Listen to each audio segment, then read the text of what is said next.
머스크는 얼마 전에 SNS X에 미국 항공교통 관제 시스템은 급속히 붕괴되고 있으며 몇 달 안에 심각한 오작동을 일으켜 항공 안전을 위협할 수 있다고 경고했고, 놀랍게도 그것은 현실이 되었습니다. 3월 13일 저녁 미국 콜로라도주 덴버 국제공항에 아메리칸 항공회사의 보잉 737-8 공공기가 비상 착륙한 뒤 화재가 발생해 탑승객 전원이 대피했고 12명이 경상을 입었습니다. 머스크는 2월 27일 소셜미디어 플랫폼에 버라이즌의 항공교통 관제 통신 시스템이 급속히 붕괴되고 있다. 연방항공청은 이 시스템이 몇 달 안에 치명적인 고장을 겪어 항공 승객의 안전을 심각하게 위협할 수 있다고 평가했다. 상황이 매우 심각하다고 밝혔었습니다. 연방항공청의 위험평가는 항공안전 위험을 식별, 분석 및 완화하기 위한 미국 연방항공국의 체계적인 프로세스입니다. 이는 항공 운영과 비행 안전 그리고 항공 교통관리 및 공항 운영과 무인 항공기 시스템에 적합합니다.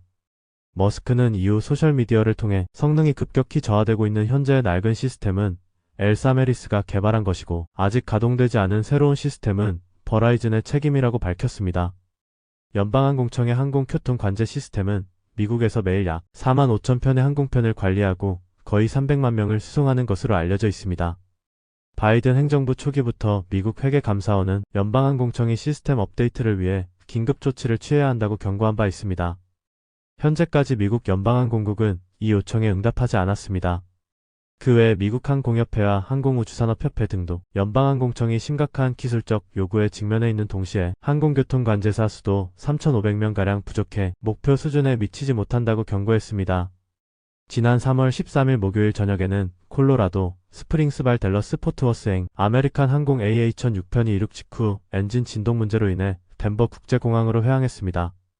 비행기는 현지 시간으로 오후 5시 15분경 순조롭게 착륙했으나 활주로로 이동하던 중 갑자기 엔진에 불이 붙었고 짙은 연기가 빠르게 공기를 가득 채웠습니다.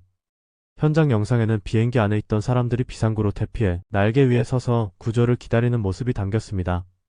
그들 중 일부는 짐을 들고 있었고 비행기 바닥 근처에서는 여전히 불길이 타고 있었으며 짙은 연기가 주변을 가득 채웠습니다. 최근 잇따른 항공사고로 국민 불안이 가중되고 탑승객의 비행에 대한 신뢰도가 크게 떨어지면서 델타항공과 아메리칸 항공의 항공권 판매가 급격하게 감소했습니다.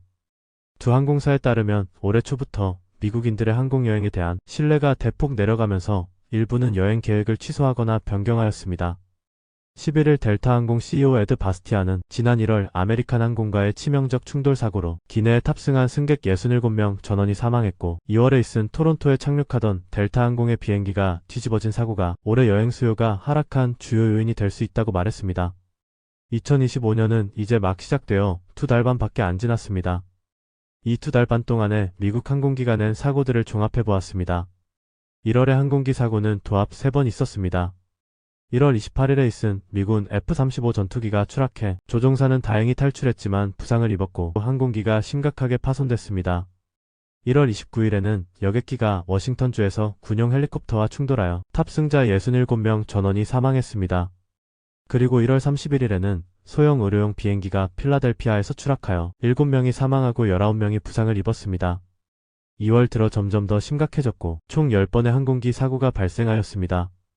2월이 막 시작된 첫째 날부터 하루에 2건의 사고가 연이어 발생하였습니다.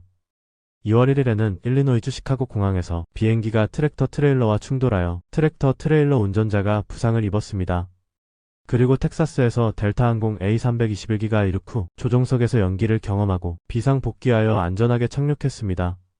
2월 두 번째 날 2일에는 미네소타주 세인트폴 공항에서 비행기가 이륙 후 플랩 고장으로 인해 비상 복귀했습니다. 2월 5일입니다. 일본 항공 보잉 787과 델타 항공 보잉 737 여객기 2대가 시애틀 공항에서 활주 중 긁혔습니다. 다행히 인명피해는 없었습니다. 2월 6일에는 소형 여객기가 알래스카에서 추락하여 탑승자 10명 전원이 사망했습니다. 같은 날 2월 6일에 미군 정찰기가 필리핀에 추락하여 탑승자 4명 전원이 사망했습니다. 다음은 2월 10일입니다. 애리조나에서 2대의 비행기가 충돌하여 1명이 사망하고 4명이 부상을 입었습니다. 2월 10일에는 EA-18치 전자전 항공기가 추락하였고 다행히 조종사 2명이 구조되었습니다. 그리고 2월 17일에는 델타항공 여객기가 착륙 후 전복되어 최소 17명이 부상을 입었습니다. 2월 19일입니다. 애리조나에서 2대의 소형 비행기가 충돌하여 최소 2명이 사망했습니다. 3월 역시 사고는 계속 진행 중이고 지금까지 3건이 발생하였습니다. 3월 9일에 미국 펜실베니아주 랭커스터 카운티에서 소형 비행기가 추락하여 탑승자 5명이 부상을 입었습니다. 3월 13일에는 세스나 비즈니스 제트기가 텍사스 메스키트 인근 공항에서 이륙한 직후 숲에 추락했습니다. 비행기에는 조종사가 1명이었고 불행히도 사망하였습니다. 그리고 같은 날인 3월 13일에 보잉 737-800 항공기 AA는 콜로라도 스프링스에서 이륙한 직후 승무원이 엔진 진동을 보고한 후 덴버 국제공항에 착륙하기 위해 긴급 회항을 했고 다행히 탑승객 172명과 승무원 6명은 피상 슬라이드를 이용해 성공적으로 대피했습니다. 비행기 사고 확률이 0.001%이며 사고가 안 날 확률이 99.999%이다를 룰처럼 믿고 있던 것이 이제는 먼 옛날의 신화처럼 들리는 현재입니다. 잠을 자고 일어나면 변하고 변하는 과학기술의 최첨단 시대에 살고 있는 인류가 지난 시대에도 없었던 항공기의 빈번한 사고로 인해 항공기를 이용하려면 이제는 목숨을 걸고 모험해야 한다는 것이 참으로 아이러니하지 않을 수 없습니다.